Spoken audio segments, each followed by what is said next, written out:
Stupid और ये नहीं बताया कि ड्राइवर तुम्हें लेने गया है। उन्होंने भी शिकायतों की पॉटी खोली। इट्स ओके मॉम, प्लीज़ भी रिलैक्स। वो ज़बरदस्ती इनके गले लगी, जबकि दूसरी तरफ कौन सर मेहरी थी। अब आ ही गई हो तो थोड़ा रेस्ट करो। आई एम गेटिंग लेट, मुझे रेडी होना है। उन्होंने खड़े खड़े अपने बालों से रोल उतारे। कहाँ जा रही हैं आप? अपने ऑफिस। उन्होंने इज्जत भरे अंदाज से वॉल क्लॉक की तरफ देखकर शेरी को शर्मिंदा कर दिया। जाना ज़रूरी है क्या? इसने हल्का सा झिझक का पूछा। इसकी उम्मीद भरी निगाहें माँ के चेहरे पर टिकी हुई थी, जो इस वक्त खासी बेचैनी का शिकार लग रही थी। यस ऑफ कोर्स बेटा, पहरियों वाली ब्रांच में वर्कर्स का कोई इशू चल रहा है। तुमसे रात डिनर में तफसीली बात होगी। वो रस्मी से अंदाज में इसका दाया गाल हल्का सा सहलाकर अपने कमरे की तरफ बढ़ गई। इनके लाउंज से निकलते ही शीरी के अंदर छन से कुछ टूटा। बहुत सालों बाद भी वो अपनी ज़रूरतों से ज़्यादा सासियत को ख़त्म करने में कामयाब नहीं हुई थी। इसने भीगी पलकों के साथ खिड़कियों के स्लाइड्स खोले और टीना हाउस का ऑस्ट्रेलियन घास वाला बागीचा इसके सामने था। रोमी को गार्डनिंग का बेताशा शौक था और वो अक्सर माली के सर पर सवार रहती थी। शीरी थके थके अंदाज में काउच पर आकर लेट गई। पास रखी साइड में इस पर एक फ्रेम में रोमी और शीरी की अपनी माँ के साथ एक तस्वीर थी, जो पिछले साल इन दोनों के लंदन की आमद के मौके पर बनाई गई थी। वो फ्रेम उठाकर गौर से देखने लगी। रोमैसा शक्लन और आदतन बिल्कुल अपनी माँ टीना बेगम का पड़तू थी। उन्हीं की तरह दराज कल शहबई रंगत और ब्राउन सिल्क के बालों के साथ नीलू को आंखें, जो भी एक दफ़ा देख लेता तो ज़रूर पलट कर देखता। इन दोनों के बरक शेरी की आंखों का रंग हल्का सुनहरी था, जिन पर किसी ठहरी हुई झील का गुमान होता था। वो अपनी माँ और बहन की तरह बहुत खूबसूरत नहीं, लेकिन जाजिम नज़र खदोखाल की हामिल थी। रंग सफ़ेद, बाल सुनहरी माइल भूरे थे, जो अक्सर स्टेप कटिंग की सूरत में इसके कंधों पर बिखरे रहते। इसकी सहरंगेज शख्सियत में एक महसूस की जाने वाली बेनियाजी और वक़ार था। शीरी में अपनी नानी माँ पारा बेगम की तरह एक ग्रेस थी, और इसका नाम भी उन्होंने रखा था। वो अलीगढ़ की पढ़ी हुई एक महज़्ज़ब और नफीस खातून थी, जबकि रुमैसा का नाम टीना बेगम ने खुद लड़ झगड़ कर रखा था। लेकिन दोनों की परवरिश बचपन में नानी की गोद में ही हुई थी, और इनके मरने के बाद टीना बेगम का एहसास हुआ कि दोनों बेटियों के मिजाज में ज़मीन आसमान का फ़र्क था। और ये माँ पारा बेगम का ही हौसला था, जो रोमी जैसी ज़िद्दी लड़की को संभाले रखती थी। वो काउच पर लेटी कदे फासले पर रखे एक्वेरियम में गोल्ड फिश को तैरते हुए देखने लगी। अचानक इसके बिल्कुल पास रखे कार्डलेस फ़ोन की घंटी बजी और इसने बादल में खास्ता कॉल अटेंड की। इसका दिल इस वक्त इस कदर बोझल था कि वो किसी से भी बात करने की हिम्मत नहीं पा रही थी। हेलो, इंतहाई बेजार लहजे में वो गोया हुई शहरजाद रिसीवर के नाम अंदर से निकलने वाली सरगोशी सुनकर वो एकदम नर्म कदास काउच से ऐसे उछली जैसे ज़ोरदार करंट लगा हो। इसे पूरे बंगले की छत अपने सर पर गिरती हुई महसूस हुई। वेलकम बैक, मर्दाना वशाहत से भरपूर इस आवाज़ ने इसका सारा सकून तहस नहस कर दिया। आप कौन? उसकी आवाज़ हल्की सी लड़खड़ाई। पूरी दुनिया में सिर्फ एक मैं ही तो हूँ जो तुम्हें शेरी नहीं, तुम्हारे असल नाम शहरजाद से पुकारता था। भूल गई क्या? इसकी सहर मोटी आवाज़ सुनकर शेरी का रिसीवर पर जमा हाथ हल्का सा कांप उठा। आप हैं कौन? इसने खुद को संभालते हुए दांस्ता बेनियाज लहजे में पूछा, जैसे इसे बिल्कुल न जानती हो। तुम्हारा हमसाद। इसका लहजा दिल चुराने वाला जैसा था। शहरजाद सुन हो गई। अच्छा, क्या तुम वापस आ गई? इंसान कब तक अपनी बुनियादों से दूर भाग सकता है? इसने बेतकल्लुफ़ी से ऐसे तबसरा किया जैसे दोनों के दरमियान खासे गहरे मरासम रहे हों। कौन है आप? बताया न, तुम्हारा हमजाद। वो अभी भी गैर संजीदा था। किसने बताया आपको मेरे आने का? मेरे दिल ने। वो शरारत से कहकर लगाकर हंसा और शहजाद को खूब सदा कर गया। इस आवाज़ से डर कर तो वो यहाँ से भागी थी। शहजाद ने घबरा कर कॉल काट दी और बेअख्तियार अपने सीने पर हाथ रख दिए। इसे लग रहा था जैसे दिल पसलियाँ तोड़कर बाहर निकल आएगा। इसने पूरे 8 साल के बाद ये आवाज़ सुनी थी। वो आज भी नहीं जानती थी कि वो कौन था जो इससे मोहब्बत नहीं इश्क का दावा करता था, जिसके मायने के जुमले चैन चुराता लहजा और वक्त बे वक्त रॉन्ग कॉल्स नंबर से आने वाली कॉल्स ने इसे परेशान कर रखा था। तभी टीना बेगम के एक दफ़ा कहने पर ही वो लंदन आने के लिए तैयार हो गई थी, क्योंकि इसे डर था कि सहरंगेज़ आवाज़ का जादू इस पर न चल जाए। लेकिन लंदन से आने के सिर्फ 8 दिन बाद ही शहजाद को एहसास हो गया था कि वो भी इस अनदेखे अनजान शख्स की मोहब्बत में गिरफ्तार हो चुकी है, जो इसका हमसाद होने का दावा करता था, मगर इसके पास इससे रब्ता करने का कोई ज़रिया नहीं था। आने वाले दिनों में वो अपनी स्टडीज़ में मगन हो गई थी, लेकिन टीनेज की इस मोहब्बत की कसक कभी न कभी इसे बेचैन ज़रूर करती थी। और वो सोच भी नहीं सकती थी कि पाकिस्तान आने के बाद वो सबसे पहली कॉल इस शख्स की अटेंड करेगी जिससे खौफजदा होकर वो यहाँ से भागी थी। गहरे सब्ज रंग के कद आवर घने और शादाब दरख्तों में गहरी मलका को सार मरी का चौबंद आजकल अरोज पर था। जीपीओ चौक की बैक साइड पर ऊपर की तरफ जाती रोड जो कश्मीर पॉइंट से जा मिलती थी, इसी रोड पर दूर 2-2.5 केनाल पर बना मीर हाउस आने जाने वालों की तवज्जो का मरकज़ बने बगैर नहीं रह सकता था। सड़क पर लगे सियाह रंग के गेट से घर की तरफ जाती सड़क ढलवान की सूरत में खासी नीचे जाती थी। लॉन चूँकि सड़क से चंद फीट नीचे और घर की इमारत इससे भी काफ़ी ज़्यादा नीचे थी, इसलिए सड़क से गुजरने वाले घर की छोटी छोटी दीवारों के ऊपर लगी ग्रिल से टुकड़ियों की सूरत में बने 3-4 वसी और रेज लॉन सहन और घर का पोर्च बड़े आराम से देख सकते थे। घर के बाहर के सहन में सुर्ख रंग की टाइलें लगी हुई थी और 2-3 सीढ़ियों के स्टेप के बाद बरामदा था, जिसमें 2 दरवाजे खुलते थे। एक दरवाज़ा अंदर की तरफ जाने वाली कॉरिडोर में और दूसरा ड्राइंग रूम की तरफ जाता था। सड़क पर बहुत ज़्यादा आमदोरफ्त होने की वजह से इस घर की ख़वातीन सामने का हिस्सा कम और घर की बैक साइड पर मौजूद लॉन ज़्यादा इस्तेमाल करती थी, जहाँ दुरेशवार ने एक दरख्त पर झोला भी डाल रखा था। मीर हाउस की दाएं जानिब छोटे छोटे 2 सर्वेंट्स क्वार्टर्स भी बने हुए थे, जिनमें से एक चौकीदार और इसके ख़ानदान के लिए था, और वो लोग मीर फैमिली के ख़ानदानी मुलाजिम थे। आज माँ बदौलत अपनी 3 अदद कनीज़ों के हमरा सामने वाले लॉन में शाम की चाय पियेंगे। दुरेशवार ने किचन से चाय की ट्रे लाते हुए शाहाना अंदाज में ऐलान किया तो कनीज़ों का ताज़ा खिताब मिलने वाली 3 लड़कियाँ तड़प कर उठ बैठी। वही सब इस वक्त निचले पोर्शन के लाउंज में मौजूद थी और इनकी माएँ दोपहर की नींद पूरी करके अभी बेदार नहीं हुई थी। क्या कहा तुमने? अनाबिया को अपनी समातों पर शक हुआ। माँ बदौलत आज चाय सामने वाले लॉन में बैठकर पियेंगी। उसने एक दफ़ा फिर शाहाना अंदाज में अपनी फर्जी कॉलर उठाई। वजह? निम्रा ने शीशे की भारी भरकम एश ट्रे से अखरोट तोड़ कर मुँह में डाला और भवें उचकाकर पूछा, बहुत दिन हो गए इन्हें शादीशुदा जोड़ों की चोरी हरकतें नहीं देखी माल रोड पर। आज माँ बदौलत का फुल टाइम भोंडी प्रोग्राम है और अवाम उन्नास को दावत आम है। दुरेशवार ने कमाल बेनियाजी से जवाब दिया, तुम्हें पता है ना सड़क से हमारे घर का पूरा लॉन नजर आता है। नाबिया ने इसे याद दिलाया, इसीलिए तो हम वहाँ तशरीफ़ आवरी का टोकरा रखेंगे ताकि हर रंगीन और संगीन मंजर अपनी इन गुनाहगार आंखों से देख सकें। दुरेशवार ने शरारती अंदाज में आंखें मटकाईं। मुझे तो माफ़ी रखो, हर दफ़ा मुझे फिसवाकर खुद निकल जाती हो। तोबा ने कुशन सर के नीचे रखा और बेतकल्लुफ़ी से कारपेट पर लेट गए।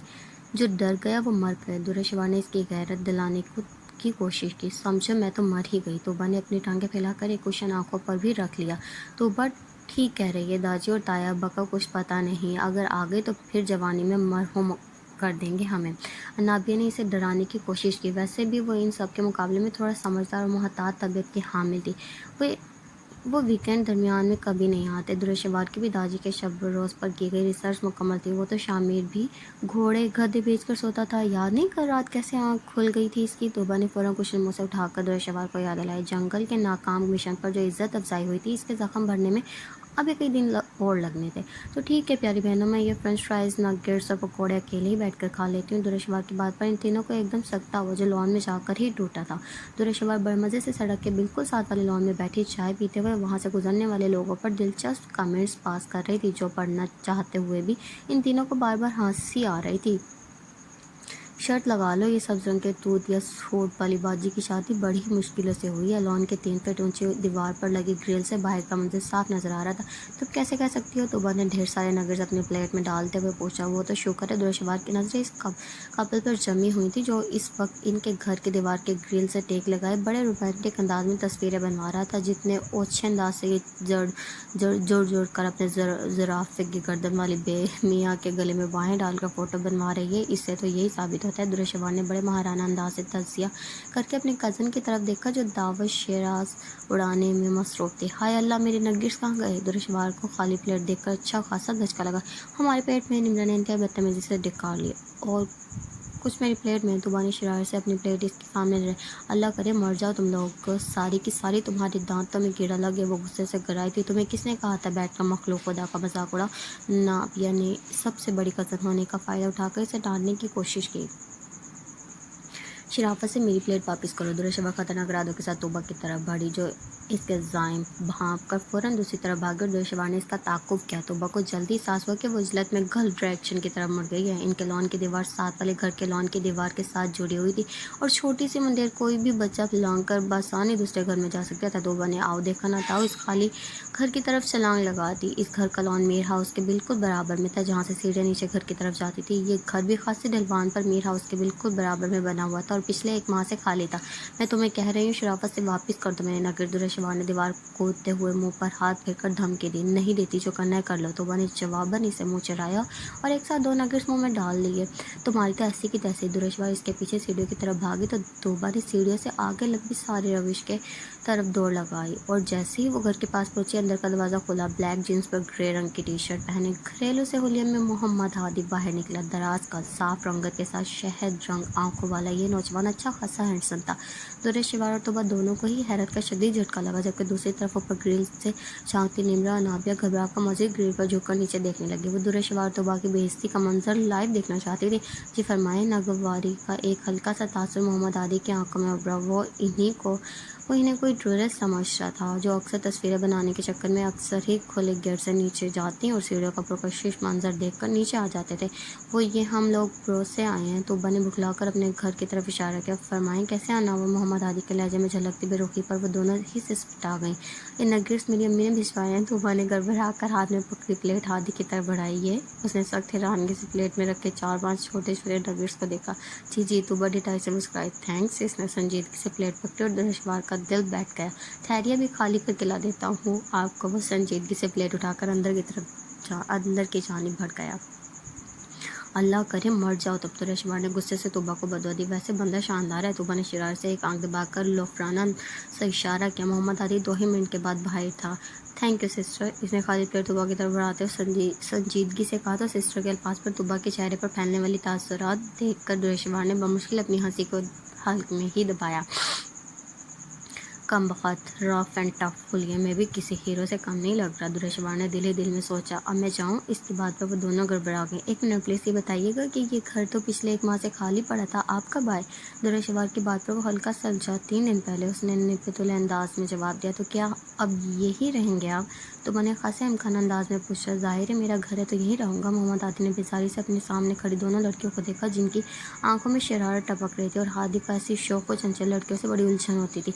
मेरा ये मतलब था कि क्या आप यहाँ सैर व सेहत के लिए आए हैं? तोबा ने किसी टीवी एंकर की तरह पूछा। नहीं, पोस्टिंग हुई है मेरी। मोहम्मद आदि ने इस दफ़ा ज़रा रूखे लहजे में जवाब दिया। किस डिपार्टमेंट में? दुरेशवार की ज़ुबान फिसली। फॉरेस्ट डिपार्टमेंट में।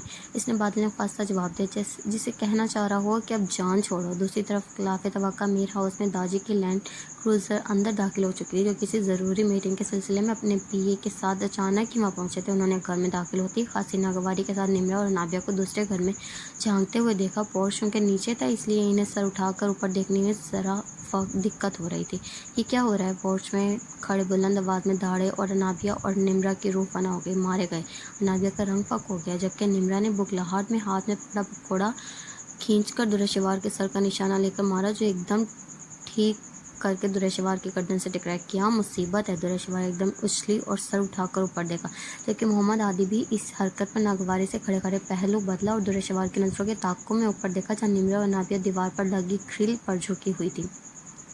भागो, दाजी आ गए। निम्रा की आवाज़ ने गोया मरी की फिजा में सूर फूंक दिया। Oh no! दुरेशवार और तोबा दोनों को 420 वाट का झटका लगा। अब क्या करें? तोबा ने रासा निगाहों से अपनी तायाजाद कज़न को देखा। ऐसी सिचुएशन में दुरेशवार की अकल खासी तेज़ी से काम करने लगती थी। इसने आओ देखा ना था और तोबा का हाथ पकड़ा और मोहम्मद आदि के घर के पिछवाड़े की तरफ दौड़ लगा दी। अरे अरे, ये कहाँ जा रही हैं आप? वो एकदम भुखला गया, जबकि वो दोनों देखते ही देखते चीते की सी रफ्तार से भागती हुई इसके घर के पिछले लॉन की तरफ गईं और दोनों ने जंप लगाकर मुश्तरका छोटी दीवार अबूर की और छलावे की तरह गायब हो गई, जबकि वो अपनी जगह पर हक्का बक्का रह गया। बादलों को एकदम ही जोश आया और बारिश की बूंदें छतों पर जल थरंग बिछाने लगी। मोहम्मद हादी का मुलाजिम गुलखान ट्रे में कॉफ़ी के 2 बड़े कप और सैंडविच रखे लाउंज में दाखिल हुआ, जहां वो अपने बेस्ट फ्रेंड साद के साथ बैठा हुआ था। मोहम्मद हादी का ताल्लुक बहुत वेल स्टैब्लिश और वेल एजुकेटेड घराने से था। वो अपने वालिदैन की अखतौती औलाद था। इसने MSc forestry Pakistan forest institute Peshawar से और MSc की डिग्री UK की एक मशहूर यूनिवर्सिटी से करके कमीशन का एग्ज़ाम पास किया, और इसकी पहली पोस्टिंग मरी में थी, जहां इसका बेस्ट फ्रेंड साथ पहले से पोस्टेड था। बस तुम अपना बोरिया बिस्तर उठाओ और शिफ्ट हो जाओ यहाँ।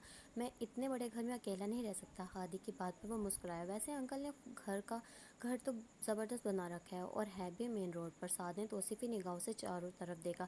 हाँ, पिछले कई सालों से तो रेंट पर था और अब बाबा ने मेरे लिए खाली करवाया है। वो लापरवाही से फ्लोर कुशन पर बैठ गया।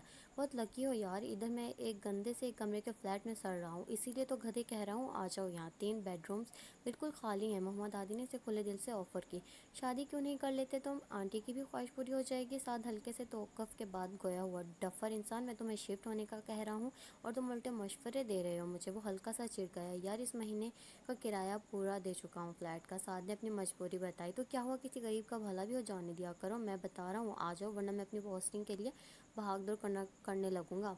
محمد ہادی نے اس دفعہ اسے ڈائریکٹ دھمکی دی، جس کا خاطر ہوا اثر ہوا۔ اچھا ویکینڈ پر اٹھا کر لاؤں گا اپنا جہیز، ابھی تو آفس سے آنے کے بعد ہمت ہی نہیں ہوتی، اوپر سے ڈی ایف او اتنا اکڑ مزاج ہے، اسے صبح و شام آفس وزٹ کرنے اور نئے کام کرنے کے دورے پڑے رہتے ہیں۔ سعد نے ابھی اپنی بات مکمل کی ہی تھی کہ بجلی چلی گئی اور ہر طرف اندھیرا چھا گیا، ویسے بھی پہاڑوں پر سورج جلد غروب ہو جاتا تھا۔ لو پھر لائٹ چلی گئی۔ کافی پیتے ہوئے محمد ہادی ایک دم بیزار ہوا۔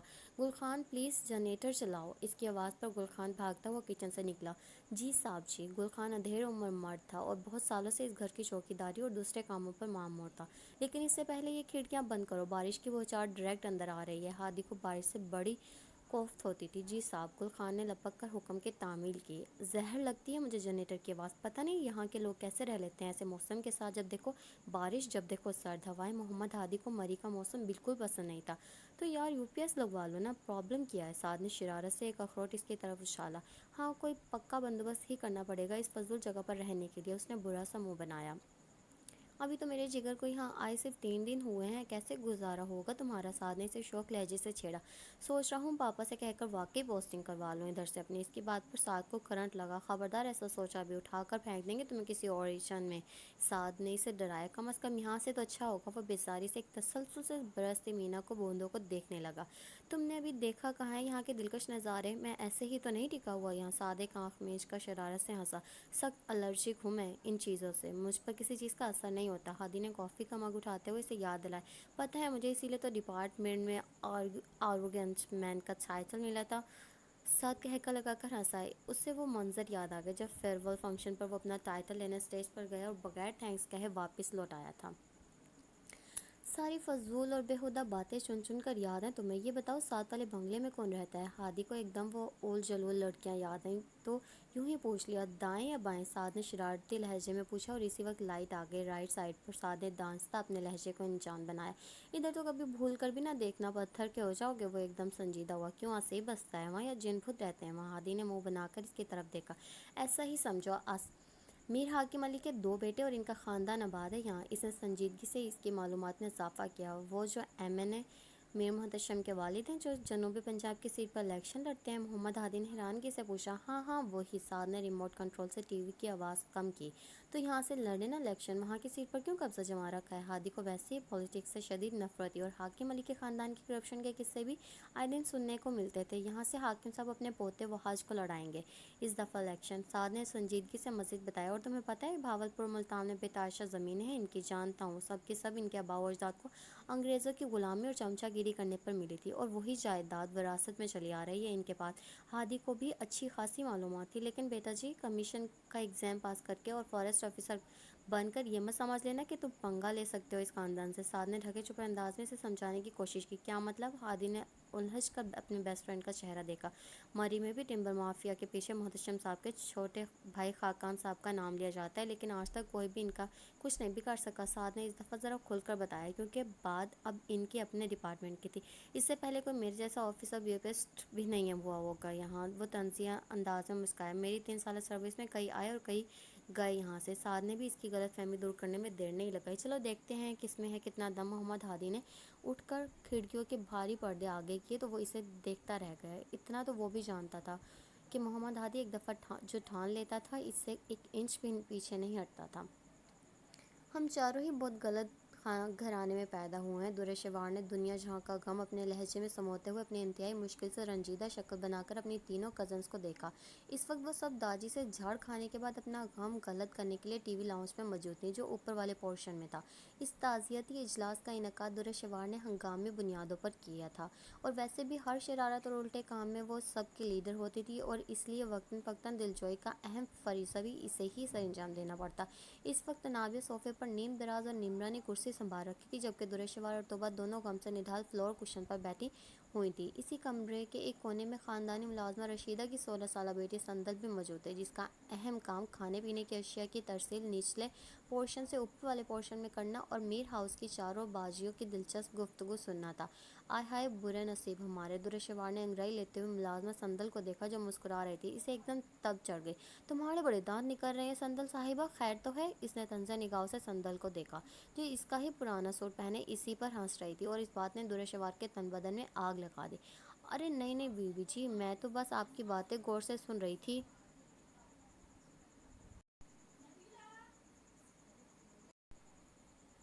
اس نے بلکھلا کر اپنے دانت چھپانے کی کوشش کی۔ تو ہم کون سا کسی خزانے کا راز بتا رہے ہیں ایک دوسرے کو؟ توبہ نے برا سا منہ بنا کر ناک سے مکھی اڑائی۔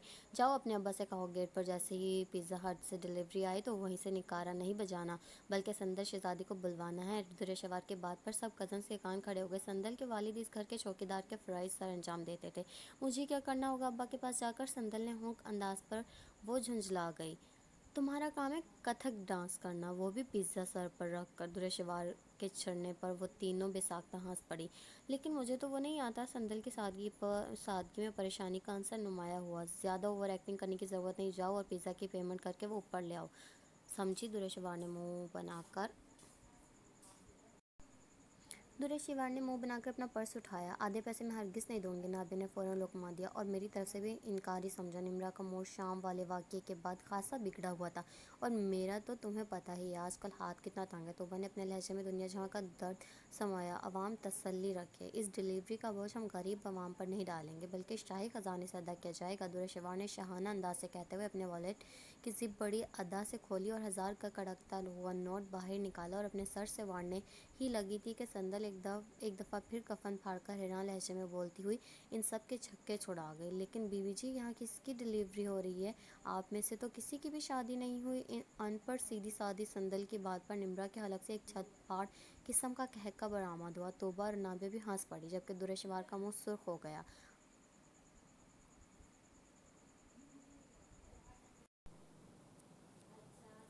کمبخت سندل، 4 جماعتیں پڑھ لیتی تو کم از کم ہم 4 حسیناؤں کی زندگی تو آسان ہو جاتی۔ اب مزید بونگی مارنے سے بہتر ہے گیٹ پر جاؤ اور سنو، چھاتا ساتھ لے لینا، بارش ہو رہی ہے۔ تمہاری تو خیر ہے ہمارا پیزا نہ بھیگ جائے کہیں۔ درِ شوار نے اسے جھاڑتے ہوئے باہر کی طرف جانے کا اشارہ کیا، جسے سنتے ہی اس کا منہ بن گیا۔ بی بی جی، بڑے حال سے چلی جاؤں؟ جلدی پہنچ جاؤں گی۔ سندل کو رات کے وقت پچھلے لان سے لمبا چکر کاٹ کر آگے جاتے ہوئے ہمیشہ ڈر لگتا تھا۔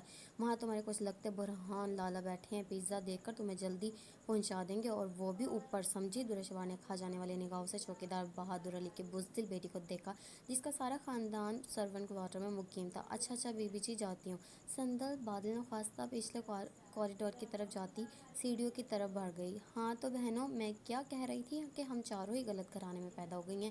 درِ شوار نے تعزیتی اجلاس دوبارہ شروع کیا۔ اوپر والے پورشن کی سیڑھیاں چڑھتے ہوئے شامر نے اپنی بہن کا یہ دکھی جملہ سن کر بمشکل اپنے قہقہے کو دبایا۔ اگر تم 4 کے بجائے 2 لڑکیاں کر لو تو بات ذرا زیادہ واضح ہو جائے۔ شامر کی اچانک انٹری پر وہ چاروں ہڑبڑا کر اٹھی اور اپنے اپنے دوپٹے ڈھونڈنے لگی جو دائیں بائیں لڑکتے پھر رہے تھے۔ اب آپ اپنے اس بیان پر روشنی ڈالنا پسند کریں گے؟ درِ شوار نے ہاتھ کا مائک بنا کر شامر کے آگے کیا۔ بیا آپی کو تو تم نکال دو اس فہرست سے، وہ بیچاری تم لوگوں کا ساتھ دینے کے چکر میں ماری جاتی ہیں۔ اور جہاں تک بات نمرا کی ہے تو وہ اس گھر میں پیدا نہیں ہوئی اور پیچھے رہ گئی۔ تم اور توبہ، تم دونوں کو تو اصل میں پیدا ہونا ہی نہیں چاہیے تھا۔ شامر کی بات پر دونوں تڑپ اٹھیں۔ بھائی، کیا آپ بتا سکتے ہیں کہ آپ اس گھر سے کب تشریف لے جا رہے ہیں؟ درِ شوار کا طنز سمجھ کر وہ مسکرایا۔ خیریت خاریہ سے کچھ منگوانا تھا کیا؟ اس نے انجان بن کر پوچھا۔ جی ہاں ایلفی، اور وہ بھی آپ کے ہونٹوں پر لگانے کے لیے، توبہ نے جل کر کہا اور شامر ٹہکا لگا کر ہنس پڑا۔ وہ اس گھر کا واحد مرد تھا جس کا رویہ سب خواتین سے بڑا دوستانہ اور شرارتی تھا، ورنہ وحش بھائی کے ماتھے کے بل اور بحران کی سرد مہری کبھی کم ہونے کا نام ہی نہیں لیتی تھی۔ اس سے پہلے کہ وہ اس بات پر تبصرہ کرتا